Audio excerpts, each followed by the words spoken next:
Okay, we'll kick this off.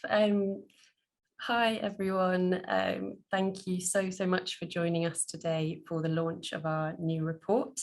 The report is called The Cost of a School Day in England, Pupils' Perspectives. My name's Kate Anstey. I know some of you that have signed up, and a big sort of hello and welcome to others that I don't know.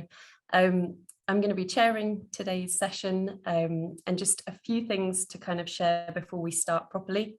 As always, please do put your kind of comments, reflections, thoughts in the chat box, as you would usually. But if you do have any kind of specific questions for our panelists and our speakers, who you can see in front of you, then please put these in the Q&A box, just so that we can draw those out easily at the end and ask those questions. We have allowed time, a sort of 10-minute slot at the end for panelists to answer questions, and we will try and kind of stick to time, and we'll hopefully be able to answer those. But if we do run over for whatever reason, and there isn't enough time, then we're more than happy to kind of have follow-up conversations with people, answer those questions after the event. So please do just get in touch. We will be sending out a recording of the event in the following days, and also a link to the report. So please do kind of look out for that in your inboxes, and of course just share that with anybody who wasn't able to make it today. That would be really helpful. For anybody that wants to kind of view auto captions for the event, you can do that by clicking on the live transcript button. So that should appear next to the Q&A button, and that will bring up auto captions for you. In addition, we've also set up a retro board today. So I don't know if many of you have used this before, but essentially there will be a link going into the chat shortly. And that will take you through to a sort of page where there are 2 questions that we'd be really grateful if everybody participating could fill out. So the first question on there, please do fill out at any time. For that question, we just want to get a bit of an understanding of what you do in your roles currently that supports children and families living on a low income, with particularly thinking about the things that you do across the education sector. For the second question, I'll do a bit of a reminder at the end of the event. For that, we want to kind of find out more about, I suppose, what you've learned from the event and what that means you'll do differently afterwards. So any actions that you'll go away and follow up because of today's session. And that'll be really helpful for us to just sort of understand the impact of some of this work. In terms of the format for today's event, I'll speak for a little bit longer, but then I'll hand over to Georgina, who is going to talk through the findings and recommendations from the new report. Then we'll be hearing from a group of 4 young people, and they'll be sharing some of their insights and reflections on school costs and the new report as well. After that, we'll have presentations from a primary school in Greenwich. We'll hear from Coventry City Council and a secondary school in Coventry, all of whom have been very much involved in the project, in the UK Cost of School Day project over the last 2 years. So before we delve kind of into the report findings, I'll just give a bit of a background on the project. So since January 2020, Child Poverty Action Group and our project partners, Children North East, have been working with schools across England, Scotland and Wales. And through that work, we've really tried to understand, I suppose, from pupils' perspectives and families' perspectives, where school-related costs lie, and also why there might be kind of poverty-related stigma in schools. And really importantly, we wanted to understand kind of what impact this has on children's experiences of school and learning, and particularly those living on a low income. In order to kind of carry out this work, we use a process called poverty proofing, and this was developed by Children North East. The way that poverty proofing works is that we unpick and explore the school day from start to finish, asking pupils a whole range of questions about school life, from questions on uniform to transport, learning materials, after school clubs. Our aim in sort of asking these questions is to understand very much where the barriers might lie for children and young people on a low income, but also to really understand some of the positive actions that schools are already taking to reduce and address school costs. And we'll hear more about some of those in today's session. As part of the kind of explorative work, we also ask pupils what they think should be done. So what ideas, what solutions do they have to make the school day better for children and young people? Once we've kind of gathered all of this information from talking to pupils and families, we work very collaboratively with each school to develop an action plan, and we work with them over a period of time on how they can kind of implement some of those changes. As we'll hear from Rachel later, we also work closely with local authorities to really help them understand the role that they can play in supporting schools, but also in removing school costs. I think alongside some of these kind of local changes, what comes through in the research is there's also issues that really need to be addressed through national policy, and we've highlighted these in the report as well.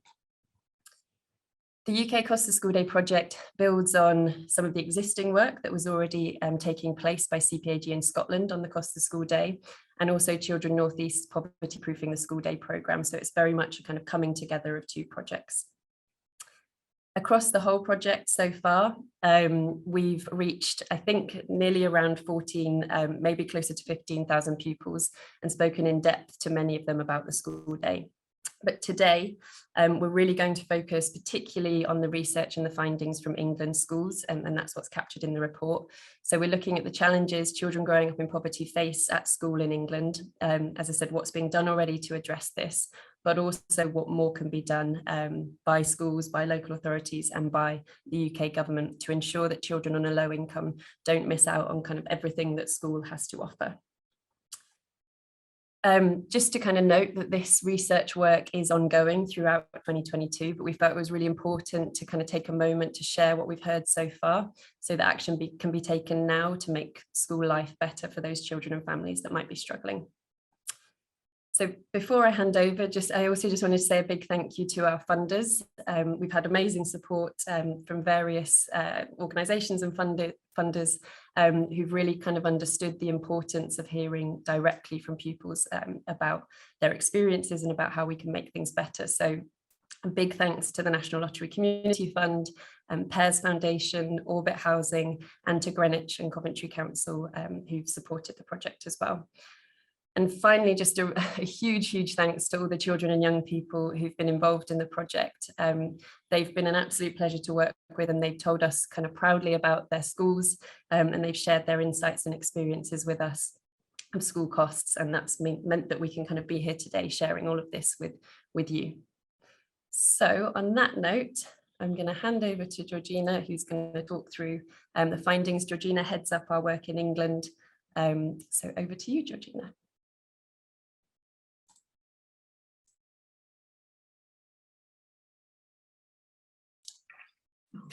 Thank you, and hopefully my internet, which has been a little temperamental this morning, will cooperate for the next 10 or 15 minutes or so. So I just wanted to again set the scene and give a little bit of context to the report that we have released today, and the key messages, the headline findings that we have gathered from speaking to children and young people. The report very clearly demonstrates that the school day is not always equally accessible to all pupils, and that there are parts of education that are out of reach to some children, particularly those that are living in low-income families. The voices of children and young people contained in the report really do present a very clear and stark picture that we cannot ignore, and that is that poverty is having a detrimental impact on the educational experience that too many of our children in England are currently facing. The report itself and our discussions today, however, also serve as a call to action. It really doesn't have to be this way, and I'm very much looking forward to hearing from those partners later about some of the really practical steps that have and can be taken to address some of these challenges. So by way of context, we currently in England, 31% of all children are grown up in poverty, and this has a very real implication for schools and education, because on average that's 9 children in a classroom of 30 pupils. This is something our teachers and schools are dealing with and addressing on a basis. This is the context that all of us on this call today are working in. And in terms of that poverty proof technology that Kate mentioned earlier, in terms of how we have reached or collated the report, we have spoken directly to over 4,600 children and young people, and it is their voices and their insights which have been the basis for the recommendations that we are making. We've also spoken to over 800 parents and carers, 400 members of school staff and 60 governors. So this research includes all school stakeholders and presents a very comprehensive picture of the challenges facing schools in England at the moment. We really do want to encourage everybody to look very broadly and holistically at the experience that children have while at school. We know that we have a system which produces very unequal outcomes for children experiencing poverty, with them less likely to achieve as well as their peers at every sort of measurable point of education. And we need to start exploring this and looking at this difference in outcome from by considering the difference in experience that our children and young people have. We really must start listening to and responding to the voice of the children and young people that we work with. So I'm going to talk about the 4 key areas identified in the report. That is the impact poverty has on curriculum, engagement and learning, the impact it has on school fun, as we've called it, the stigma that it means children and young people face, and some of the challenges with the school food system and how they in particular impact on children and young people in low-income households as well. So I will start by exploring what we found in relation to curriculum and learning. For low-income families who can find it more difficult for their children to take up experiences such as extracurricular opportunities outside of school, having activities and experiences available through the school curriculum is especially important. And we know that all schools must offer a broad and balanced curriculum which ensures all children get access to a wide, rich set of opportunities, including sports, music and art. However, what we have found from speaking to children and young people is that school costs are affecting access to the full curriculum for children in low-income families. Curriculum access and engagement is not currently useful as a result of school costs. And it starts with, I guess, those general costs that we've heard about from children and young people, children being asked to have for school or purchase for school stationery, calculators, revision guides, textbooks. And without these, children miss out on learning or sometimes face sanctions at school. So there are the general resources that are often expected that children and young people will have to be able to engage with their learning at school. But other examples are more subject specific that we've encountered from children and young people. We have heard from young people who've been excluded from taking part in valuable sporting experiences, such as not having PE kit or swimming clothing to be able to take part in swimming lessons. They've told us that they've sat on the sidelines and watched rather than take part in these practical subjects because of costs. We've also heard of students not being able to fully engage with the music and arts curriculum because instrument tuition is often an additional extra. Again, that comes with an additional cost for families. So students miss out on the opportunities that our music curriculum offers. We've also heard more so from secondary school pupils that in some schools they're asked to make a financial contribution towards or buy materials for art and design subjects such as photography, textiles, art, DT. And that when students don't have these materials, it means that they don't have as much choice in what they're able to make or produce in comparison to their peers.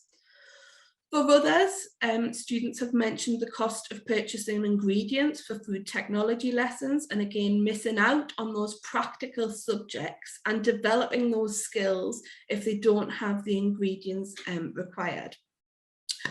One of the most, I think, challenging considerations for us is that pupils also indicated that at secondary level, they are aware of the impact of these costs when they choose their GCSE and A-level options. We found students who'd said, as you'll see in the quote on there, that they might not have picked certain options had they have known how much subjects would cost. And that cost is a factor in which parts of the curriculum students choose to engage with. Of course, I've given a snapshot of costs at school, but these issues around resources persist at home as well, with students not having IT access or materials to complete homework too. So as we'll see, learning is impacted by the costs of attending and participating in school.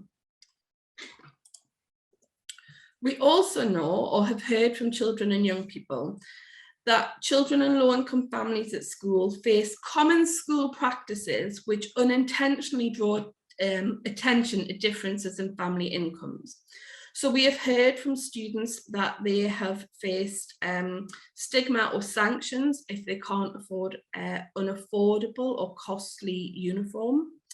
We've also heard students who face stigma from peers on days such as non-uniform days, where they worry about what they're wearing and whether or not they will fit in with their peers. And we've also heard from students who've talked about feeling under pressure to have the same items or material possessions as their peers whilst at school. So we've heard about pressure around branded pencil cases, feeling left out when it's time for show and tell, or worried about activities such as show and tell. And that what we find is that schools sometimes are unintentionally drawn attention to differences in financial circumstances because of these common practices that happen within our education system. We have also heard, and I will say the report has got lots more details on all of these things, but that school food is an area which is particularly having an impact on children in low-income families. Too many children are missing out on the benefits of a school lunch because of the cost of school lunches, and because our current free school meal eligibility criteria means many families that are on low incomes miss out on free school meals. We have lots of quotes from children and young people, as you'll see from the sixth form people on the screen, who said that they can't afford the cost of school lunch every day. We also heard that in schools, processes around lunch money debt are adding to some of the worries that children and young have. In some schools, children told us that they're given letters to take home around debt, which makes them visible to others in their class. In others, if they had debt outstanding, they would be limited by what they could have at lunchtime, so might only be able to have a sandwich rather than a hot meal, or in some instances were asked to put food back if they didn't have enough money on their account when they got to the till point at that time. So the way in which lunch money is administered and processed is also causing challenges for low-income households.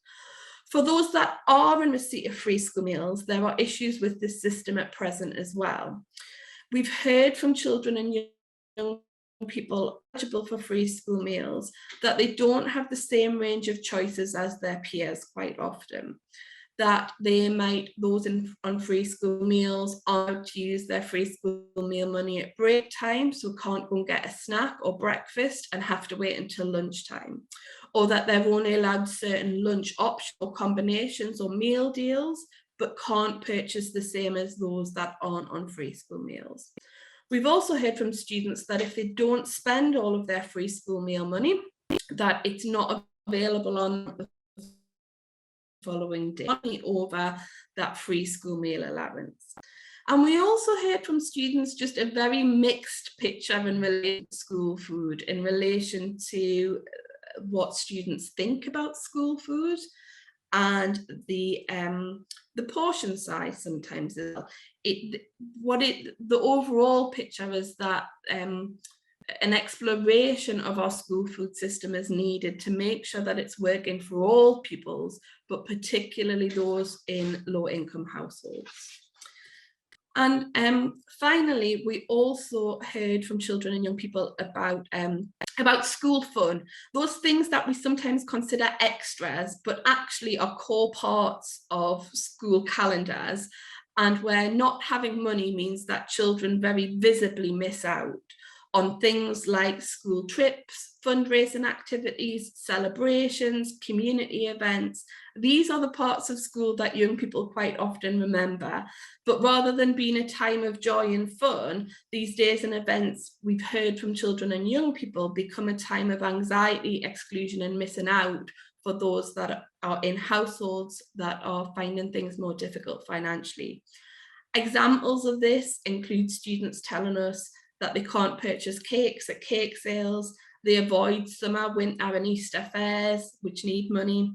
They miss out on transition activities such as proms and yearbooks and hoodies, and they also miss out on school visits. Again, this is a very quick overview, but just to conclude by saying, we think this creates a very clear picture that children experiencing poverty are not having the same experience whilst they're at school as their peers. They are missing out on too much of the good things that our school system has to offer. All of those opportunities that are available, they're not able to take up because of cost. And whilst it's not for schools to solve the whole issue of poverty, schools can and do make a difference, and we're going to hear some of the ways that that can be. There are lots of practical and cost-neutral actions that schools can take to lessen the impact of poverty on the school day. And here are just a selection that you can read in more detail in the actual report. And like I said, we will hear some examples of later. There's also a role for those that are policy makers or decision makers, and as Kate mentioned, our national government. And again, our report includes lots more recommendations that we'd be more than happy to discuss. But I think overall, what we want this report to do, and the purpose of this webinar today, is to really, for everybody to recognise that school-related costs are having an impact on children's ability to learn and their enjoyment of their time at school. Thank you very much. I will stop sharing my screen and hand back to Kate. Great. Thank you so much, Georgina, for that overview. As Georgina touched on, obviously, we've only had a short period of time to talk about the report today, but that Leia's just put a link in the chat, so please do kind of follow up and read in more detail about some of those topics.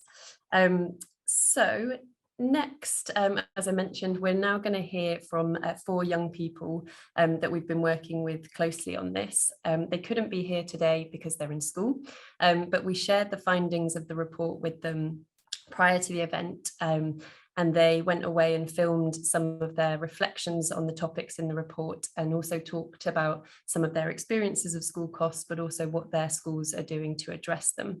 So I'm now going to hand over, we've got a sort of pre-recording from Tabohu, Ermi, Ibrahim and Tope, who are going to share their insights with us. And hopefully this works.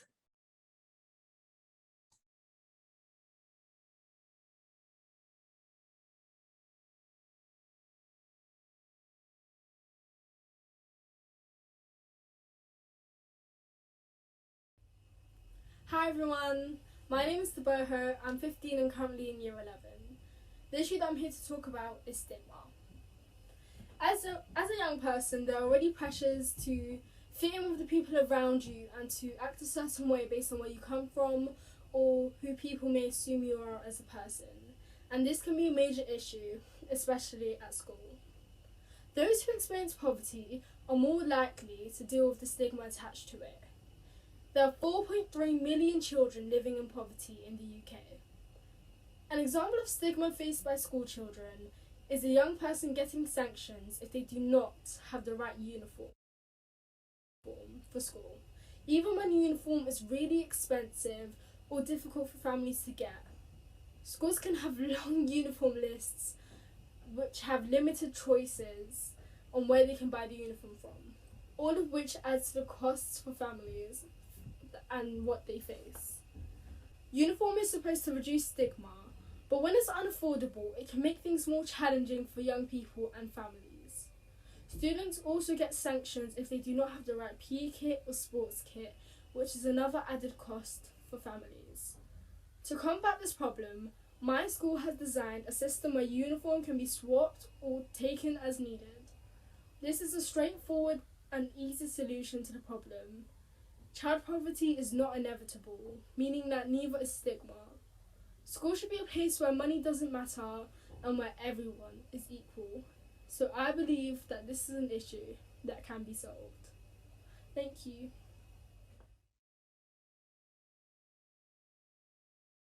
Hello everyone, my name is Ermi and I'm 16, currently studying in year 11. I'm presenting with Child Poverty Action Group, an underlying issue today that I and other young people believe needs a greater response to, and that's the cost young people face to take part in the curriculum. It's easy to miss the simple things that cause students like myself to struggle, and it's much easier to disregard them. Firstly, I'm sure I speak for most of us when I say that young people like us shouldn't be restricted by our financial statuses to opportunities that allow us to explore our identity. For some students, however, music lessons are made too expensive or they can't participate in design and technology courses due to not being able to pay for resources or materials.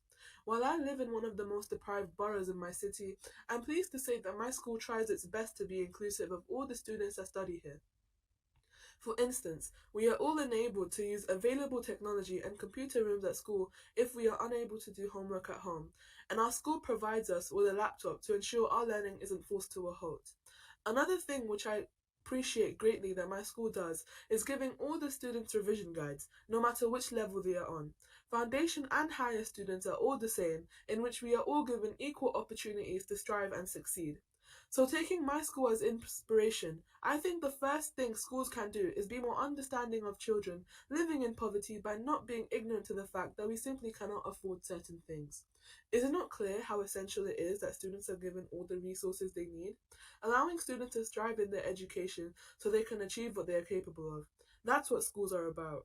I hope I've been able to inform you of the reality of being a student and learning for young people in poverty, and I hope this helps you realize just the sheer amount of students that face these simple problems that could easily be fixed. I've been Amy, and I hope you have a lovely rest of the day.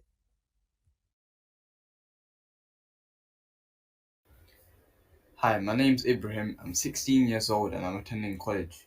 I'm going to talk to you about the topic of school food. One issue for children and young people is the cost of school lunches. Many parents struggle to pay for a weekly lunch at school due to high prices of certain foods. In some cases, children miss out on lunch on some days due to their parents not being able to pay for the cost. In some places in England, such as Newham, 50% of children live in poverty. Lots of parents are struggling to pay for school lunches. Schools and catering providers could solve this problem by lowering prices and making sure that school food is filling and offering good value for money so that students aren't going hungry. Another issue with school food currently is the taste of the food itself. Lots of students don't like school lunches. For some, this is because the food doesn't represent the school community. Schools can improve on this by researching the backgrounds of their students and providing them with food that they are familiar with, or whatever food they eat at home, and asking young people what they think about food in school. One factor which is a problem with school food is the amount of food which children get per plate. Sometimes proportion sizes aren't enough. This leaves children hungry for the remainder of the school day. And we all know there is a correlation between can how well students can concentrate and achieve at school and hunger. Schools can resolve this by providing the children with larger amounts of rice, pasta, beans, etc. on their plate. Now you might ask, how can you help? I want to talk about 2 ways you can improve school food at your school. The first step is organizing opportunities which allow students to voice their opinion, and then doing something about the feedback that they give. And the second step is to speak to policymakers and decision makers like MPs about school lunches and what needs to change. Thank you for listening.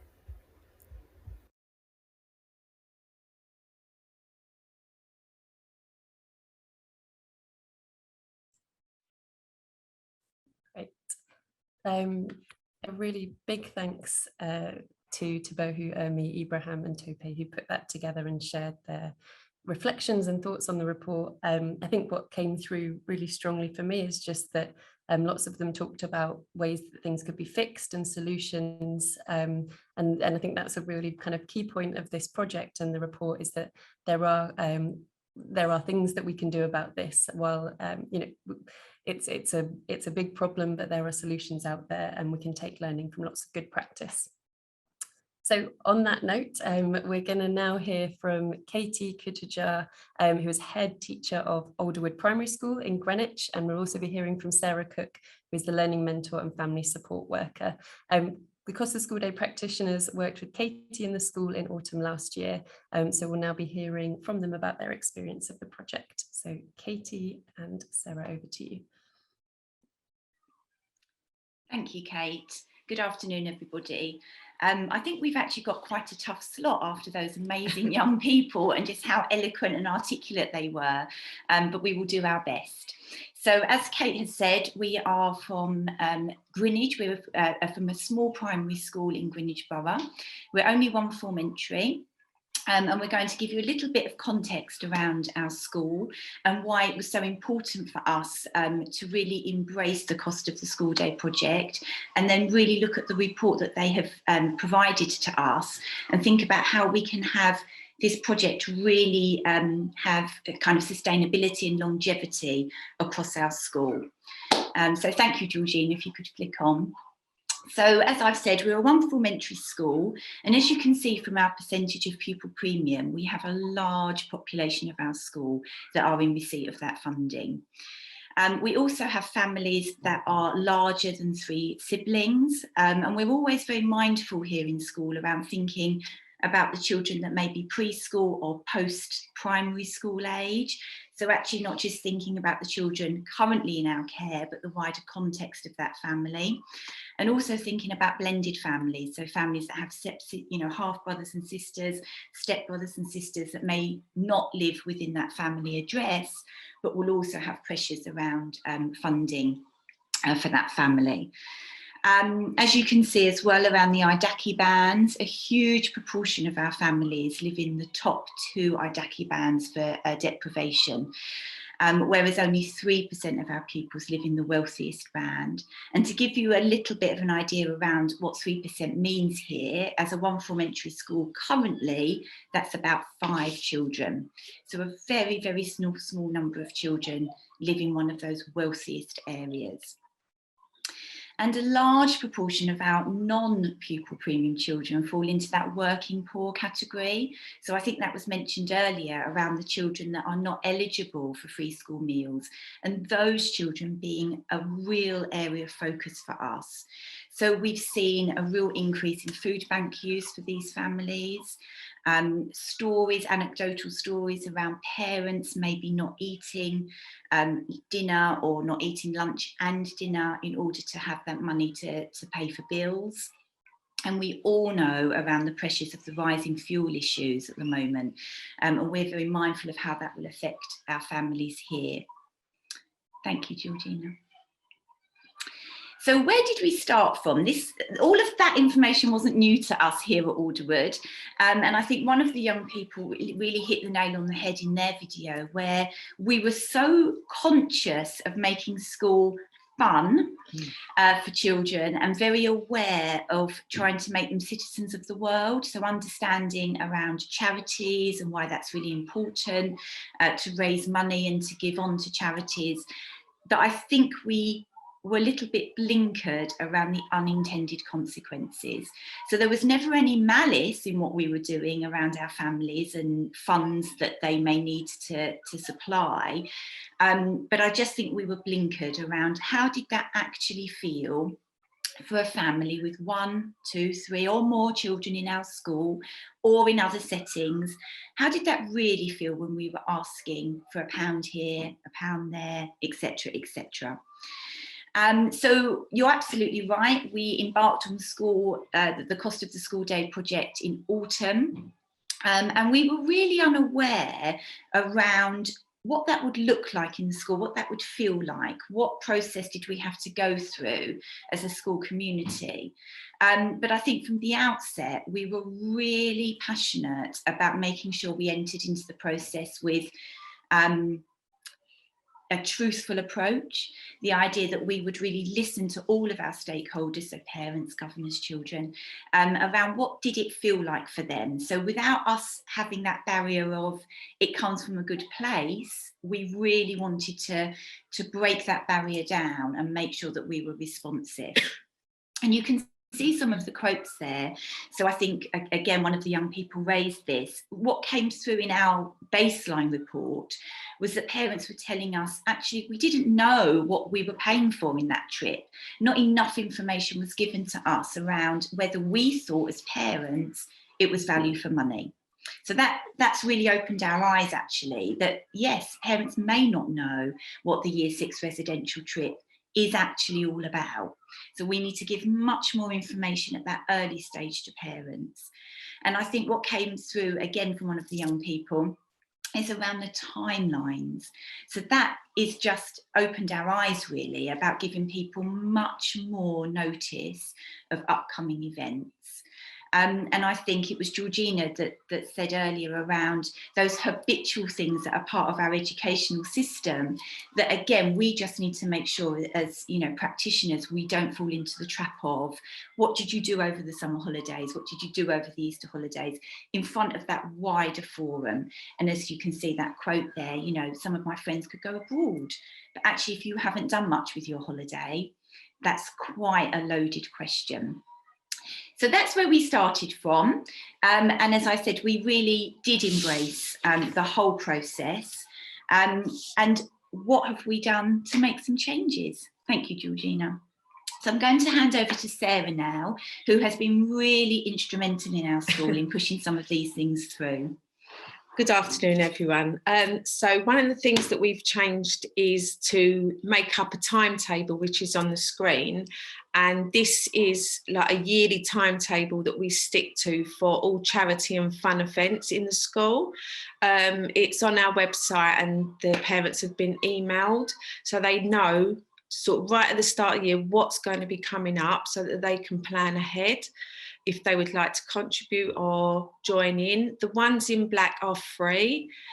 So we've done simple measures as using like optional donations rather than the children coming in to dress up for £1 that they give to the teacher. We just shake a bucket at the gate, and if parents like to put the money in, they can.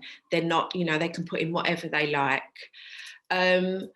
We are doing workshop tonight, actually, because it's World Book Week this week. So we're doing a free workshop for parents and children to come in together to make a headband of their favourite book character, which they can keep and wear on Thursday. I'm actually going to wear one as well myself, so that we all look the same. And also we do recycling and swapping of uniform. It's, you know, one of us take the uniform home and it's always freshly washed.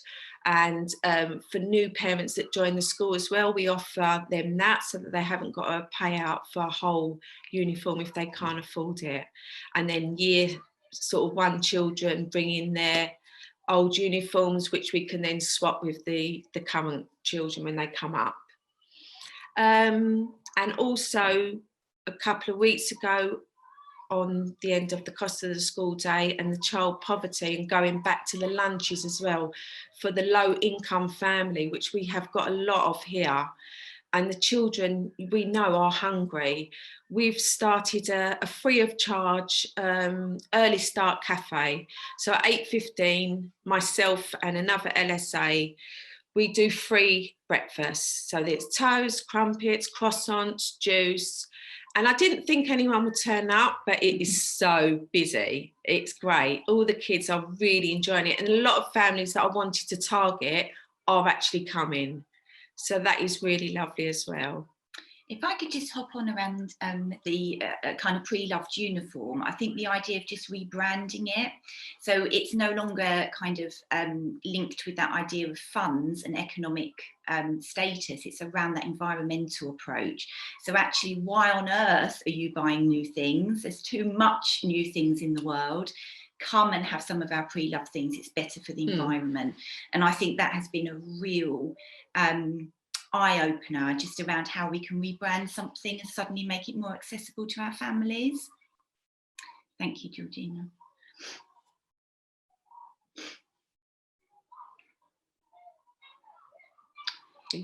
Yeah, so we have now done a lot of the implementation around the cost of the school day. And while some of these things seem fairly low level, it has really made all areas of our school life much more accessible to children.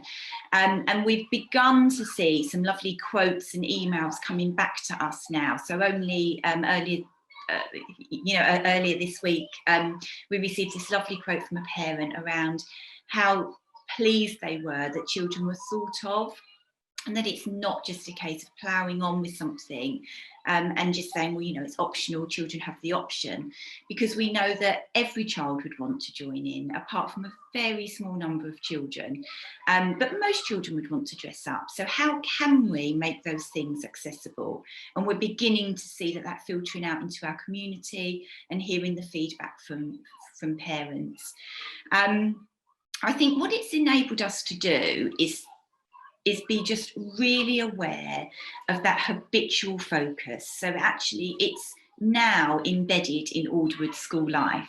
You hear every member of staff saying things like, oh, how does that fit in with cost of the school day? You know, can we fund that? Because cost of the school day has got me thinking. And because it's 56% of our cohort that is eligible for pupil premium, not taking into account that working poor category, what it means is that those strategies will impact on all of our children. And for us, that is a really, really great step forward. Thank you.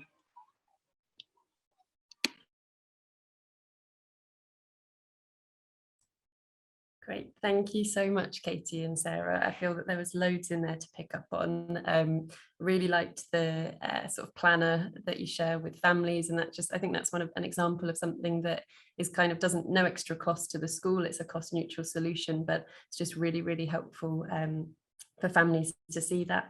And I think also one of the things you touched on is that as you're implementing some of these changes, it's kind of potentially changing how families view the school, or getting them to kind of have that more trust or understanding of the school. So I think that comes through a lot in our work, that it builds that relationship between the home and the school as well. So thank you so much for sharing all of that. So next up, I think I mentioned in the beginning that as well as the work with schools, we also work with local authorities to kind of share the evidence that we're hearing from schools in their area, and kind of help local authorities to understand the role that they can play and how they can help to reduce school costs. So I'm now going to hand over to Rachel Sugars, who's based at Coventry City Council, who we've been working with very closely. And Rachel is going to look at some of the kind of strategic actions that have been taken as a result of the project. Hello, good afternoon, everybody. I hope you can all hear me. So again, I think I'm not sure I'm going to be able to follow some of the presentations and make them quite as exciting as they've been, but I'll certainly do my best. So I'm a head of service in education at Coventry City Council, and we've been working with the cost of the school day project for at least a couple of years now. And I'll kind of just talk a little bit about kind of what that's meant for us in Coventry. So if you just move on to the next slide, I feel a little bit like Chris Whitty now asking you to move on to the next slide. If you just move on to the next slide, thank you.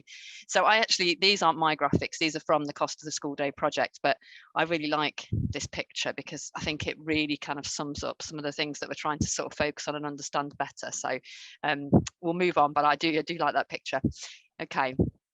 So just to give you a little bit of context, first of all, so in Coventry, we're a marmot city. So that was firstly how we pursued this work. So that means that obviously for us, addressing poverty and inequity is really a priority for us. And I think one of the stark facts about Coventry is that in a city that's about 7 miles across, actually you can have life expectancy differences of kind of 10 years across the city. So a kind of real range of kind of different experiences across the city.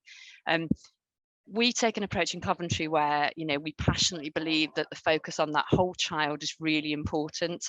So even in a context of school improvement, if you're going to get those wider outcomes for children, you need to remove the barriers to learning and you need to look at the whole child. So that's really important to us as well. Just to give you a sense of where we are in Coventry from a kind of poverty perspective. So obviously COVID-19 has had its impact, and I think we're all probably concerned about the further impacts that we're now going to see as well in terms of the world economy. But we've got over a third of our children and young people living in poverty. And what that translates into for us is just over 24% of the pupil population are entitled for free school meals. And I think we talked about this earlier, but that gap between those figures, for me, if we've got a third of our children living in poverty, I'd expect that our free school meal percentage was at least at a third. So, that whole sense of, do we understand well enough the kind of those measures and what that means, I think is really important. And then also, we've obviously seen an increase in kind of poverty and deprivation as a result of COVID. Free school meal numbers have increased by nearly 14% during that start of the pandemic, and that is obviously again really concerning. Obviously, trying to run the Cost of the School Day project during the pandemic hasn't been the easiest, but I think we kind of remained committed, and actually we've done really well, and I can't take the credit for that. Cost of the School Day have come in and done the project online with schools, which has meant that actually we've still managed to reach the numbers of schools that we wanted to reach. And so there's just some stats there about how many people we've worked with as part of that. So if we just move on to the next one, that's great, thank you. So just to sort of get a sense of what it's meant for us in Coventry. So, as a local authority, you can very easily sit and think about the impact of poverty on children and families and think what that might be and make a list. But the key bit for me, and I think we've heard this a lot today on the call, is that coherent access to the pupil and the parent voice, and actually kind of how moving and kind of powerful that is in terms of understanding what it means for individual pupils. Very much kind of raising awareness. So I think we've tried to support with that in terms of making sure that the findings that colleagues have pulled out of schools, we've shared those with the school community. We've got briefings and newsletters, and actually we're just about to start doing some drop-in sessions as well to kind of really share that widely, so that it doesn't need to be every school that's visited, but actually you can very easily share some of those insights. And then also obviously feeding back through council, through wider range of stakeholders, through that kind of marmot structure that we have in place. I think as well, the other thing that's been quite valuable for us is that it has led to and then been used to support other work. So one of the things that we've been keen to try and get off the ground is some more support around the pre-loved uniform. So I know the school before me were talking about that, and actually can we do something on a more citywide basis, working with charities and looking at what that might be. So we're at the very early stages of that, but that's something that we're exploring. We obviously got the Holiday Food and Activities Funds. I think all local authorities have had that in the last year. And we actually used kind of colleagues from Cost of the School Day to kind of link into that and talk about, that and feed into the group and think about things that we've done. And one of the things that I kind of really liked about that was we talked about everybody having an ordinary life. So certainly when we looked at Christmas and some of the activities we did for Christmas, we kind of did things where families and children who might not have been able to afford that could access the pantomime and do things like that. Just things that maybe when we talk about going back to school and some children are talking about, well, I went to the pantomime and others aren't, trying to give everybody that same experience. We also, during the pandemic, had a remote education working group, which was very much about supporting schools with remote education, but a focus on deprivation, understanding levels of access to devices and some of the barriers that kind of people faced. And then obviously, of course, I think probably as many local authorities have done, we've provided free school meal holiday vouchers throughout from the DWP money that we've received, but also we also provided fleeces for schools could bid into that, and that was some of that was based on free school meal levels to give a sense of ensuring that they could access clothes to keep children warm in the classrooms. And I suppose just to say, obviously, some of that free school meal holiday voucher money will end very shortly. We'll see the impact of that, I think. So if we just move on to the next slide. So I think mainly the next steps for us are really very much about how we continue to share the learning and insights across the city. So we're still doing the project, it's still kind of live in the city. Very much about how we look at the legacy for the project and can we make that self-sustaining. So how do we work that? We have networks and collaboratives of schools in Coventry, so how can we work that across that? I think as well, we kind of want to continue to develop those opportunities for collaboration and sharing of ideas, and how we'll continue to do that. I'm really keen on embarking on a project to really try and understand that difference between free school meals measure versus poverty, because as you probably know, a lot of funding that we get into the local authority or schools get in, including pupil premium, are based around that free school meal measure. So actually, as understanding that gap better and really, trying to get underneath what that looks like, I think is really important. And then I think the other thing I'd say is very much about how we feed it into what we're doing as a council. So we've got a very ambitious transformation programme that really focuses on whole child, place-based, how we support families and children who are experiencing poverty. So how we feed our learning and use it moving forward. Okay, so I'll end there. Thank you. Great, thank you so much, Rachel. And just again, some really kind of helpful insights into the different areas of your work that the Costa School Day kind of evidence and pupils' voices is helping to support with. So yeah, really appreciate that. And if there are kind of local authorities or councils on the call who are thinking more about this topic, then please do kind of follow up with us. And we can share a bit more on the work that we've done with Rachel.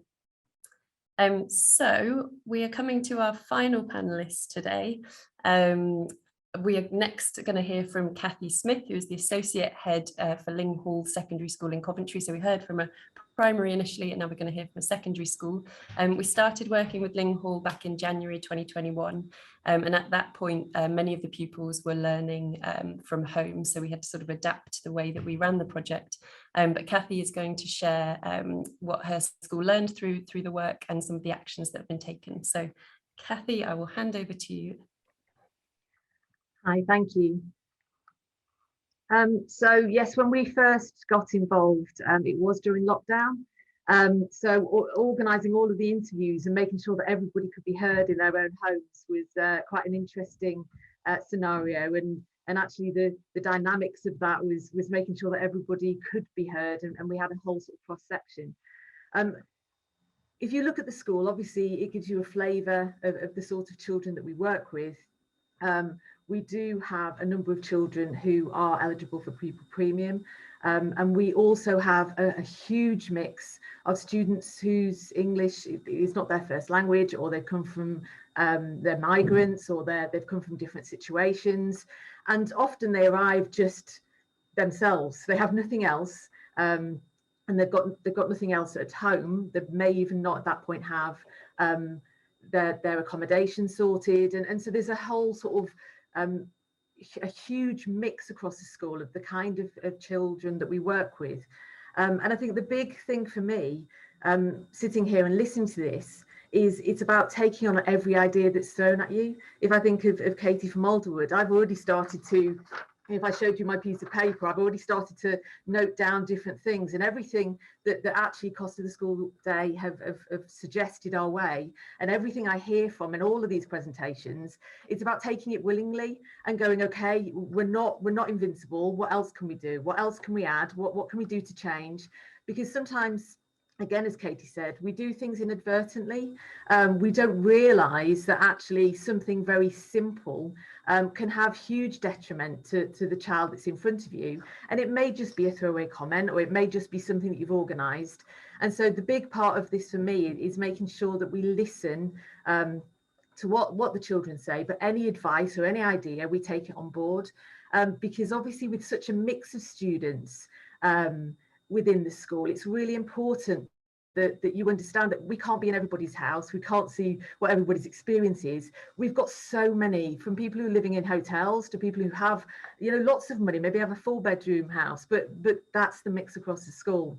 And so it's about making sure that we're not providing a barrier for any one of those children. And that's the tricky business, making sure we balance. If you could put the next slide on, please, Georgina. So this is just lifted from the report, and I felt it was really important that you heard exactly what the children had to say. And this was in their own houses. As I've said, it was part of lockdown, so they were coming from their living rooms or from their kitchens, and you could hear other children in the background. So this was a collection of all sorts of different information from everybody at the school. We couldn't necessarily control at all what they had to say. They had free will, which was really important, because it was important that they got exactly what they needed to say. We always say that this school is a family, and we say that we're really strong about making sure that you can ask anything. Nothing is out of bars. You should be able to come along and say, I can't afford to do that, or I haven't got a tie today, or I can't wear a blazer because I haven't got one, and we should be able to provide the answer. And you just see from some of those quotes, the year 11 student, we're part of the community. People recognise it as a family. Very lucky to be in that community. That was repeated over and over again. Staff feel that. I remember during lockdown, there was a student who arrived from another country, and they didn't even have a coat. They didn't have clothes to wear. And actually one of our TEFL department emailed out and said, please, have you got shoes and coats of your sort of family got these? And we whipped together 2 bags full of clothes to give them things that they could actually even use outside of school. As it says, it's welcoming. I'm busy running around sort of trying to think, is there any other way from an academic point of view, but also, we need to remove every barrier to make sure that they can achieve as everybody else. And so making sure it's safe and inclusive, making sure, as it says, I would say equality is what the school stands for. And it says everybody's treated the same, I think, but the fact that they think that's how it is, and they can't put any sort of problem there, I think that's really important. We are a diverse school. Everybody has different voices, everybody has different experiences, and we need to make sure that we accommodate those. The fact there's a lot of character, there's a lot going on. And it's the idea that when we look at that, it's the fact that we never want anybody to feel excluded. If we do that, we need to put it right. And it is the idea that, the same sort of thing about non-uniform day. We put a bucket at the door. If you can put in, I always say to them, if everybody gave a penny, that, and we always do charities that the students choose. And if they choose to walk past, there's nothing. It's not a set requirement that people feel as though they have to behave in a certain way. And so if you want to do something, we have to remove everything to make sure you can. If you want to take part in a trip, we need to make that available for you. And it's tricky sometimes. It's making sure, for example, we wanted to get everybody in the school a fleece because we were worried that some people didn't have coats or could be warm enough with all the windows open when they did return. So we organised and got a good deal to get everybody in the city a free fleece. And so every child, not just the pupil prima, but every child had a fleece that they could sit in the classroom, so nobody felt different. And it's those sorts of experiences that are important. Next slide, please. So just to give you an idea of where we stand at the moment, all staff have undertaken some poverty awareness training. We didn't want anybody to miss out. So that's everybody from the people that work in our kitchen. We sort of, the lead of the kitchen, her children came to the school. And so she knows very much what it's like to be the children within school. And so all of those came to see what we were talking about. Everybody in the offices, everybody across the school, we wanted to make sure that they understood some of the difficulties maybe that these students may be facing.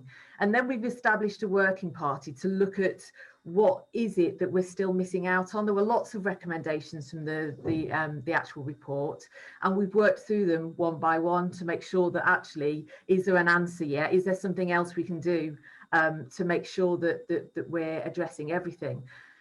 You know, when we were in lockdown, for example, we didn't assume that everybody had a pen and a pad. We sent out a resource bus around to the local community areas, emailed out to all the children, said, bring your Key Stage 2 primary school brothers and sisters. Anybody wants a pen, anybody wants a pad of paper, you know, have you got any trouble? Do you need us to drop off everything from even from sanitary sort of pads and things like that? Is there anything that you need? Come along to the resource bus. We will make sure we give that. And it's assuming that they don't have anything, and assuming that what they need in the house, we're going to try and provide for them. So I would say, looking at this, one of the things that we're going to try and do from this point on, because we do so much, we don't always communicate it. We think we do. We think we ensure that everybody in the school knows exactly what we are working on. But actually, some of the surveys that came back, some of the parents said, oh, it's quite an expensive school uniform. Well, actually, it's one of the cheapest in the city. We checked.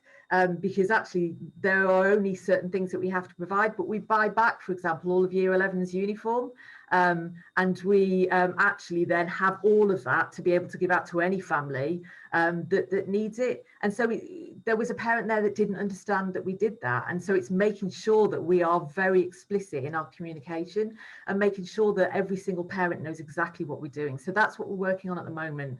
We do lots of good things, but how do they know? How are they aware of absolutely everything that we do? Next slide, please.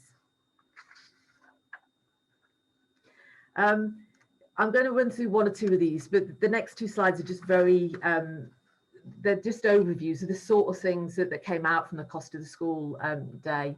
And actually, you know, one of the things here, it was about, when it talks about free music tuition, we do make sure that everybody has the opportunity. We think music's really powerful. It's those sorts of opportunities that all children have to be a part of. We feel very strongly at making sure that music has the best resources.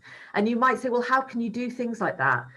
So one example is over the half term, we actually gave to the National Youth Orchestra, our school, and the National Youth Orchestra coming in, every single classroom had a different sort of instrument in it, and they did a final performance in the lecture hall. And in return, okay, they paid for food and things, but in return, they're going to provide more music opportunities for our children. So by giving them the facility, because they couldn't find a facility, we can then make sure that every child has the opportunity. And what the National Youth Orchestra did, for example, is they did, it was really bizarre, but it was brilliant. They did a free performance for every child in the school so they could hear an orchestra. And what they did is they did drop-in sessions. So your classroom door would fling open, a string quartet would walk through the door, and they'd play for 5 minutes. One of my English lessons was interrupted with a string quartet. And actually just giving them those experiences so they can hear different music. And so every child has an opportunity to go see these sorts of productions, not limiting down what they can actually have. And it's really important that they're able to, you know, children are walking around with equipment that the school has given them because we've been able to organise that sort of situation, and it's important that they do have that opportunity. We do, if they take part in morning clubs, they can get free breakfast, making sure, just encouraging them to come in time and making sure they've eaten. As I said about the buyback uniform, we are fully staffed all year round because poverty doesn't go away in the holidays. So we have a member of staff on school site at all times, so that children can drop in if they need it, if they're worried, if they're concerned. It's always staffed. And we have 2 safeguarding leads. That's their full-time job. And what they do is they work with the families. If a family can't eat, for example, we'll organise with a charity to get them food. there's even been an anecdote, you know, where the head actually was speaking to a family who just lost their house, and one of the associate teachers who was Citizens Advice Bureau trained organised for a stay on their lease, organised that they had 2 more weeks so that we could help them with accommodation. So it's making sure that you access all the effective training out there. You know, the Citizens Advice Bureau were very happy to train up some of our staff so that we had people here directly to be able to go and give that help. Next slide, please. And again, I think a lot of schools do this, but this discreteless cashless system that you give a thumb. So actually you can find out straight away, you can get food, there's no limit, the same as everybody else. You can have what you like when you like, there's no limit on that particular. They can use it and make sure that they've got food. There's a system where they go and get a slip if they've not got any, you know, if they've forgotten their money, and everybody uses it. We always have children at different points where they've forgotten something, or so they can just organise for the money to be put on their thumb so they never feel different. And again, the nice one at the bottom, the fact that like we give every child a free Christmas dinner, because we don't want anybody to not experience having a Christmas dinner. And so they have it free, and we organise the funds to make sure that they can all sit down with their hats on, with their party poppers, and have like a family sort of sit down with their teachers who will be teaching them at that moment in time. And it just makes people feel as though they're the same. Next slide, please. And so all I'd like to say is there are answers out there. The head of school, Paul, is really creative at trying to get funding streams from various different places, working with cost of the school day, or even just getting a series of questions that actually are probing and questioning students to find out what their experience is on a day-to-day basis, and making sure that actually they have the opportunity for you to say, you know, we don't expect anybody to bring any equipment in. If they're short of a pen, we'll give them a pen. If they're short of a bag, we'll give them a bag. And it is just a can do. It's about shaping the path to make sure that, you know, as it says there, that if a child is in the school, can they access everything the same as anybody else? What do we need to do? If there's any problems, I would always say, what's your solution? Don't come in with a problem without coming in with a solution as well. And it can take a day to come out with a solution. It can be quick like that, or it can take a longer time, but there's always a solution out there. And it's having that sort of way of thinking about things that I think is really important.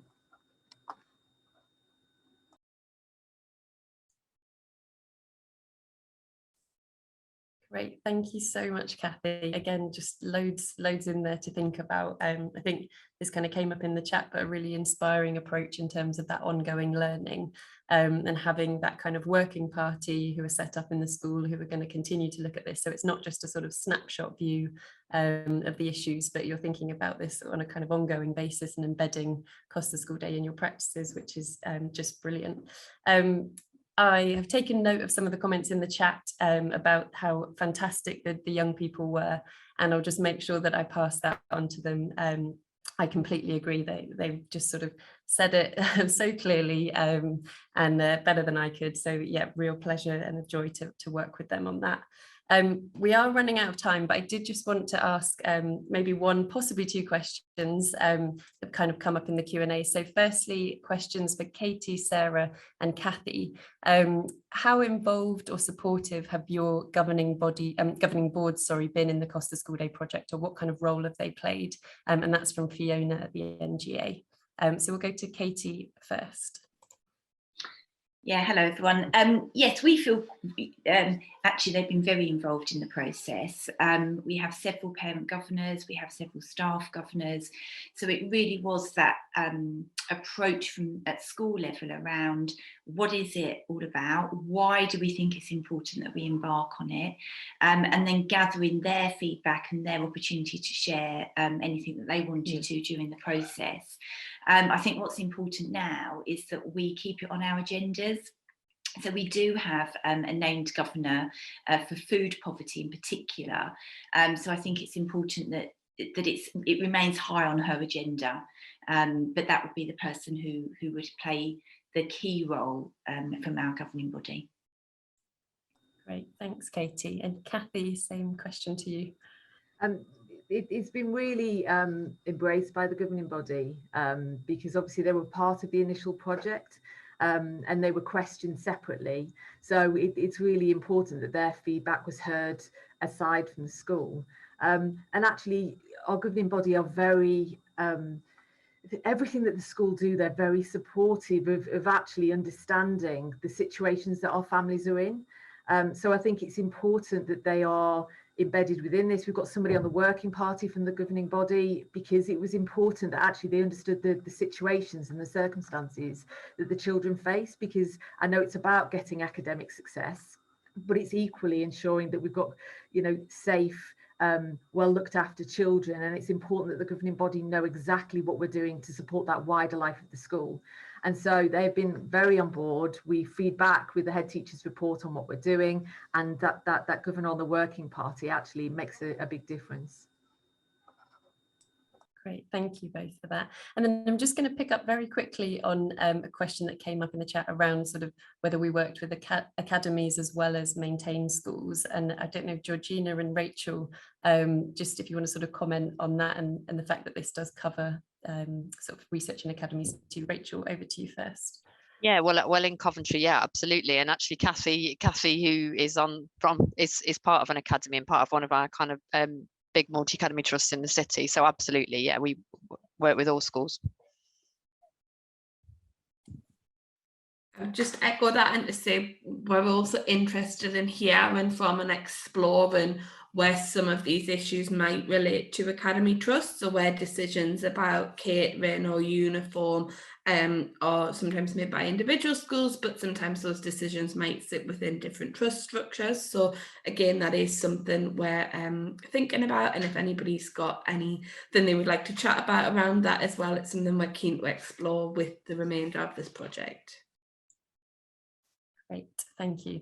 And also just to mention that the poverty awareness training came up a couple of times. So yeah, please do get in touch with us, because we can sort of look to deliver something in partnership with Children North East around that for anybody who's interested.